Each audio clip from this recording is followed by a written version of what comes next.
Hello everyone and welcome back to the Great Book of Grudges. My name is Nathan and we're here with Yuan Bo. I finally get my first look, so we're going to be talking about his campaign, we're going to be talking about all the unique stuff, some stuff that might not be so unique, and a few other things. As always, keep in mind that this is an early access build, so some stuff can actually be subject to change by the time that the DLC comes out on the 31st of August. Now, this is a spoiler-free video, so I will not be going into the story regarding this DLC. That will be saved for a later embargo down the line, as right now I can only go up to turn 75. And if you're interested in seeing more Shadows of Change content, there will be videos every hour dropping. Not only that, but I'm live on twitch.tv/thegreatbookofgrudges. I'll be live every single day, so yeah, if you want to pop by, say hi, have a chat, discuss some lore, discuss some changes, join us there.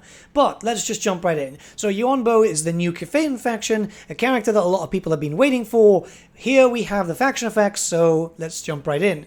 All regions owned by factions that you have a trade agreement with are visible. Diplomatic relations plus 20 with other Grand Cathayan factions. Research rate plus 5% for each province capital, that's actually quite a strong one. And finally, hero capacity plus 2 for astromancers. For lord effects, we have the following: Winds of Magic Power Reserve capacity plus 25, and finally upkeep minus 30% for Onyx Crowmen, Jade Lion, and Jet Lion units in Lord's army. Pretty tasty ones at that. And now let's jump into the campaign. So we're going to briefly talk about the start positions in Immortal Empires. You will start in Lustria at the Crimson Skull area. This will put you right in the tip between Mazdamundi and obviously our friend Marcus Wolfheart. You also have access to a settlement in Grand Cathay too. We'll be checking over that in just a second. But keep in mind that the main stuff for your campaign objectives, will all be linked in Lustria more than anything else. It's definitely a unique start position for a Grand Cathay faction, unless you've been playing modded factions, so this will give you a little bit of a different feeling rather than another faction starting in Grand Cathay and everyone feeling kind of, well, let's be honest, crammed. Plus, Lustria is full with loads of potential enemies, so the variety will be there. You'll definitely notice it, or at least I have so far with my own personal playthrough, which, yeah, kind of nice to fight different things. When it comes to the Realm of Chaos map, you will be in Grand Cathay, starting off in Shangwu, and this one will make you feel a little bit constrained, as obviously your two other siblings are in the same area. It's going to be great for Confederation, if Confederation is fairly decent now. I haven't played too much of this campaign just yet, but if not, you know, recruit defeated legendary lords mod and just destroy them, because that's always kind of fun, isn't it? Now, Yuan Bo himself is a pretty cool character. He obviously has his own unique skills and everything, and he plays a little bit differently to the other two Cathayans, as you're going to be able to get a lot of faction-wide bonuses here. For example, the first unique skill that you can get is Lord Recruit rank plus 5 for Dragon-Blooded Shugengan faction-wide, and Hero Recruit rank plus 5 for Astromancers faction-wide. That's going to be very beneficial to you, as, yeah, I mean, it's something that you get at rank 12. It's going to be really, really quick. Now, there's a lot of other bonuses. You'll be able to get some construction bonuses, either faction-wide or local region. This is a character that you're going to be moving around a lot. Some diplomatic relations with human and high elf factions. Again, fairly useful for you, as you do want some friends, especially you're in an area where things are going to get a little bit aggressive. Upkeep minus 30% when in own territory. So if you're playing defensively, if you're dealing with a lot of enemies coming for you, that's going to be very good. More bonuses for your Astromancers too. You're going to make sure that you're going to be using them a lot. Believe me, I have at least. And that's not all. You will also have access to 2 unique items. One of them will give you even more bonuses in diplomatic relations with Grand Cathay, and the other one is going to give you more control for all your provinces. And obviously you do get some other bonuses too, but those are the ones that strike out a lot to me, especially since the diplomatic relations with Grand Cathay plus the ones that you already naturally get, mean that you should be able to get quite a lot of trade agreements out relatively quickly. We're going to jump into some campaign mechanics, the first one being the whole Wuxing Compass, which now has 4 extra directions.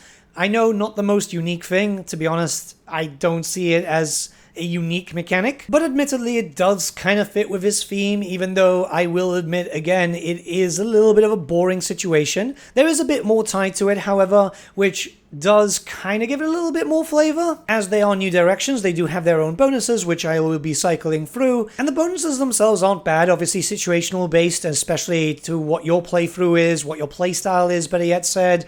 So it's just a matter of remembering and going through the emotions. Each of these new directions are linked up to astromantic relays, which you'll also see the bonuses there. The bonuses themselves don't really vary as much as I've seen, and I'm only going to be showing the ones in Lustria, as the ones in Grand Cathay are literally only for the Realms of Chaos map, but it's generally the same thing, right? The main thing that you might notice is that, again, more hero capacity for astromancers. It's kind of funny, because the bonuses were kind of pushing me towards it, I was actually recruiting more of them, and I ended up with pretty much like 1 to 2 astromancers per army, which, yeah, it's not really a bad thing. And yes, before anyone says anything, it is pretty much similar to the whole situation with the Vortex in Warhammer 2. This is something that we know that Creative Assembly go back and reuse mechanics. I'm not really against it, but it could have been a little bit more stylized if I can be honest here. The good thing is that the bonuses are fairly decent and now Cathayan-owned province rather than just in Cathay. So you actually have a reason to expand, and you will notice those bonuses throughout your playthrough, even in Lustria. Again, a good thing, because the compass only affecting in Cathay was just kind of boring. It wouldn't really give you much of a reason to move out. You felt like you got all of Cathay and then you were kind of done with the campaign, right?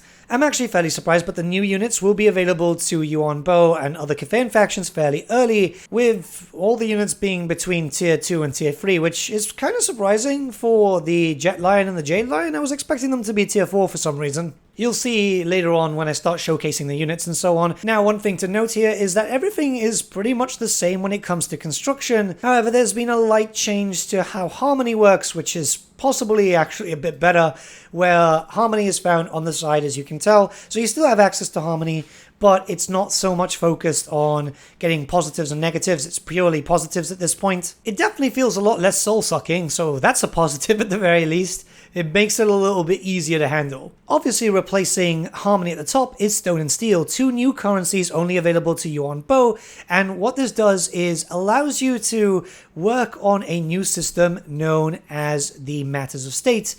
It's an interesting way of a mechanic because the resources don't get lost, rather you get more as time progresses. It's definitely a unique interpretation on how resources kind of work, because when you spend one resource, you'll get more of the other over time, and interestingly enough, if you want to get them even faster, just get into combat, which I kind of like. The idea is, the more aggressive that you are, the faster you'll get your bonuses back, so I kind of like the system. Now, we have to start looking towards the Matters of State. There are a lot of them. As you can see, I'll be scrolling through them. Bonuses that you'll be able to get to use on yourself and just in general. Naturally, if you're used to the Changing of the Ways mechanic or Cao Cao's mechanic in Three Kingdoms, yeah, you're going to be used to this, and to be honest, it's fairly good. I kind of like it. It definitely gives you that feeling of administration, which is kind of cool. At the end of the day, yes, this is a character who's an administrator. He's other things too, but you need to have that feeling. Theming is very important, especially when it comes to a Warhammer title, because you want to feel engrossed. You want to feel like you're actually taking part in the character's day-to-day life. Through my own personal playthrough, I must say that I have used all of them at least once, which is actually fairly surprising, because even with Cao Cao's own unique mechanic in Three Kingdoms, or even the Changing of the Ways, I never really used all of them. So yeah, fair play. I'm actually fairly impressed. Obviously keep in mind that the most important ones would be Commercial District and the Fortress City. We'll be covering those in a little bit. But yeah, Rush Construction, absolutely great. If you end up getting a city which has a lot of open slots and you just want to build them up quickly, boom. And maybe it's just buildings that take a long time.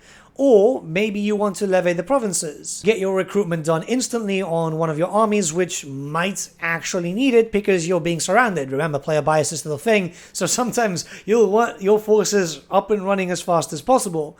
All in all, I must say, I know I've been sounding kind of negative when it comes to certain things, but finally being able to play this in person, very much like this mechanic. I was fairly impressed. And here you can see the mechanic in action. So I used 2 steel, I rushed construction on a port, which probably not the best idea at the beginning, maybe a little bit later on. It obviously depends on you, but then I get 2 extra stone, which I just have to get into combat to be able to get faster, or wait 10 turns total to get it back naturally. So you've heard about the whole fortress cities and commercial district stuff, and I want to show it to you in person because it's actually quite impressive. So you need 4 of the certain resource. For example, here I want to get a fortress city up and running. Now I need 4 steel for that.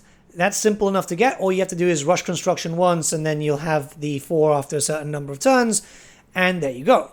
Now, when you go to that, it's going to turn the city into a fortress city, which isn't really going to change anything in terms of buildings, but rather provide a bunch of bonuses, which is actually quite surprising, because what this does is it provides some bonuses either for the area, for example local recruitment, or boosting up the capabilities of all armies with extra ammunition, for example. There are a lot of bonuses over there, and it does become quite powerful.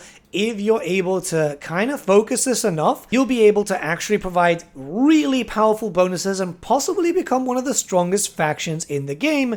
And I'm not even kidding about that. You'll also notice the same thing when it comes to turning it into a commercial district. Some of them have faction-wide bonuses, others do not. I imagine that some of these bonuses might get nerfed in future patches because it is very, very noticeable. For example, the lumber mill, this is for the commercial district.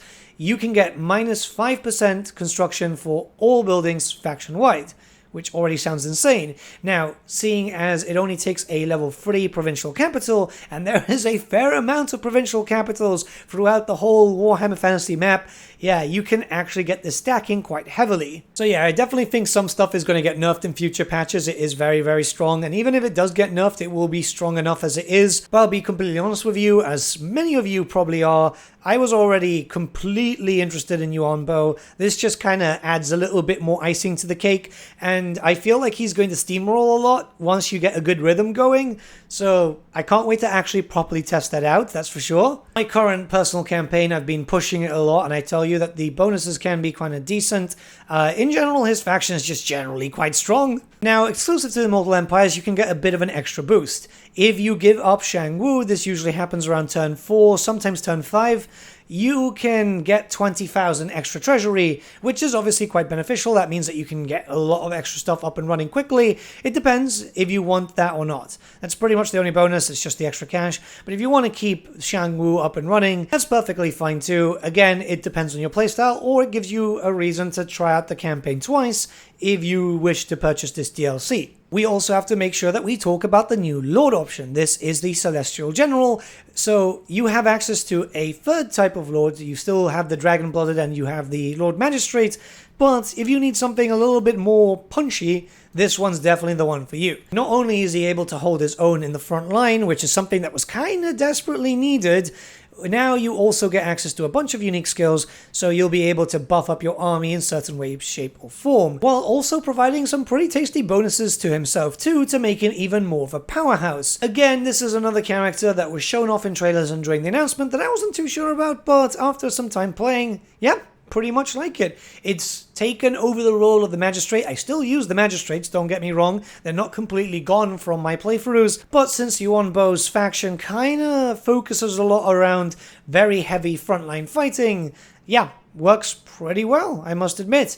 You get 2 different mount options too. You get the Warhorse and the Jade Longbar, so you do have a few options. The flying is obviously quite useful, but if you just want him on foot, up front and personal with the rest of your forces, yeah, perfectly fine. Again, didn't think I was going to like this, but perfectly fine. Now, before we jump into the units, I just want to give you some spoiler-free general thoughts about the campaign. Not the narrative itself, but just generally how Yuan Bo's factions played.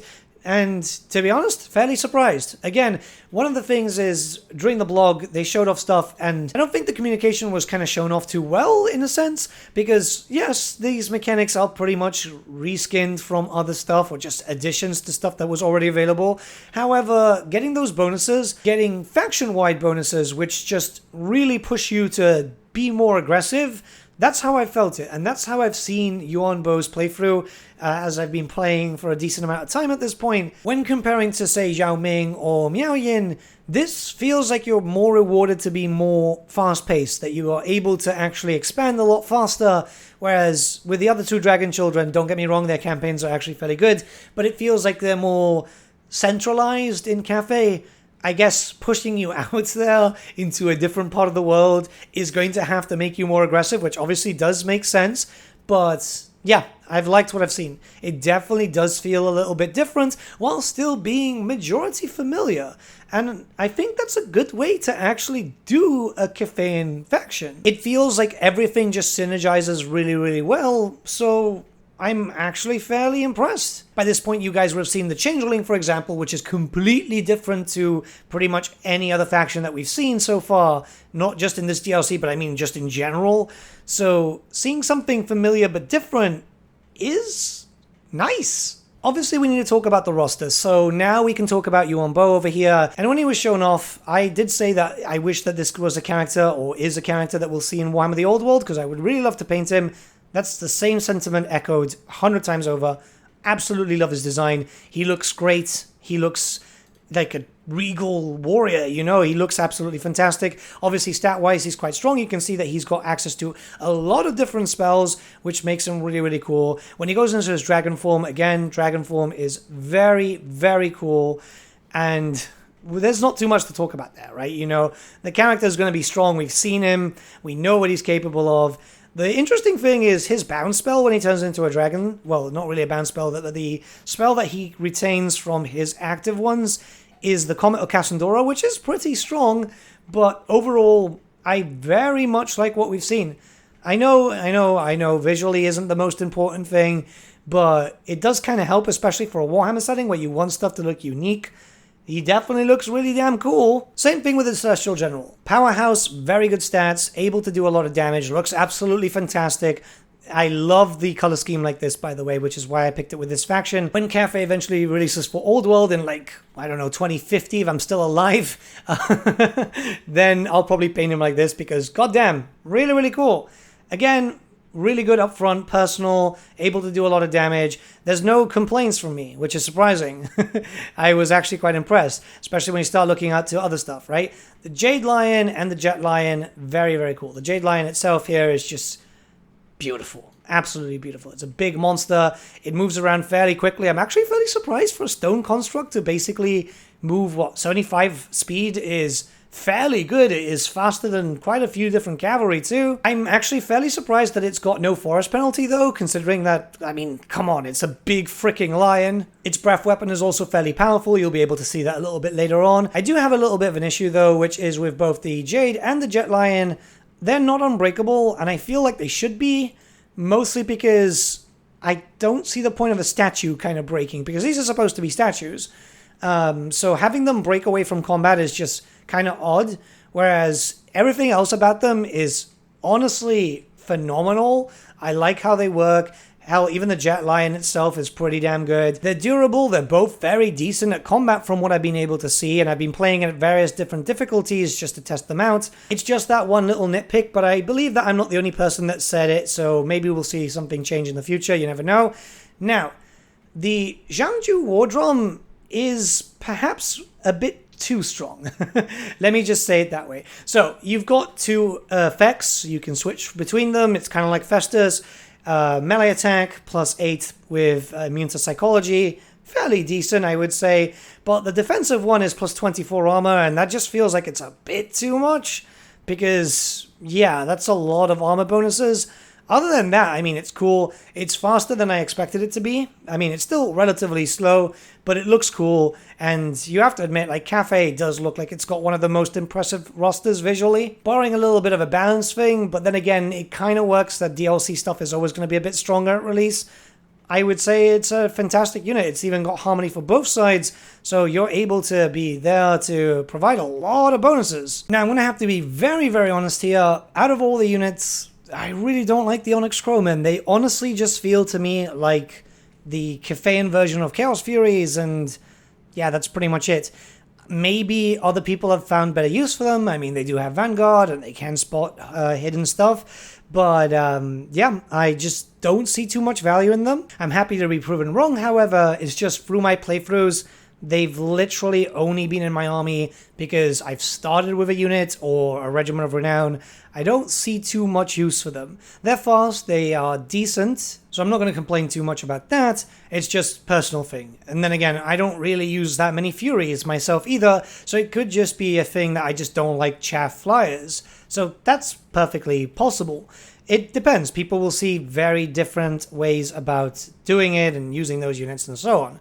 But anyways, I'm going to jump into a battle here, and the idea is just to talk about how I felt about Cathay in battle, which really, I kind of like what we've gotten so far. Well, at least most of the stuff. The general is cool. No magic in this army, as you can tell. And I'm fighting against Norskins, which should, in theory, be a little bit stronger than me because they've got some anti-large, you know, they've got a bunch of skin wolves and so on. The idea is just getting in there, getting in dirty, showing off animations, showing off mostly the lions, because I will be honest, I very much like them. Again, my only issue with them is they break. I don't think constructs should break in any way, shape, or form, but other than that, yeah, I mean, they add in nice variety. The flyers could be useful to anyone who like those types of units. The drums provide some very strong bonuses, one that needs to kind of get a little bit of a nerf. That's just my opinion. The two lions are great. The general is very, very good. Yeah, must say, very much impressed. I was coming in thinking that I wasn't really going to like Cathay's additions, but so far I must say that I do like what I've seen. The campaign changes, the new mechanics, well, new quotation marks, but overall I think this is a decent push for Cathay. Keep in mind that this is not a review of the DLC, but rather just checking out and giving my first impressions on the faction and these units. There is a lack of units, I will be very, very honest there. I imagine Cathay is going to get a lot of DLC in the future. That will be very dependent on how Creative Assembly deal with the backlash, which I don't really want to get to in this type of video because obviously we're showcasing stuff. So I'm going to leave you here.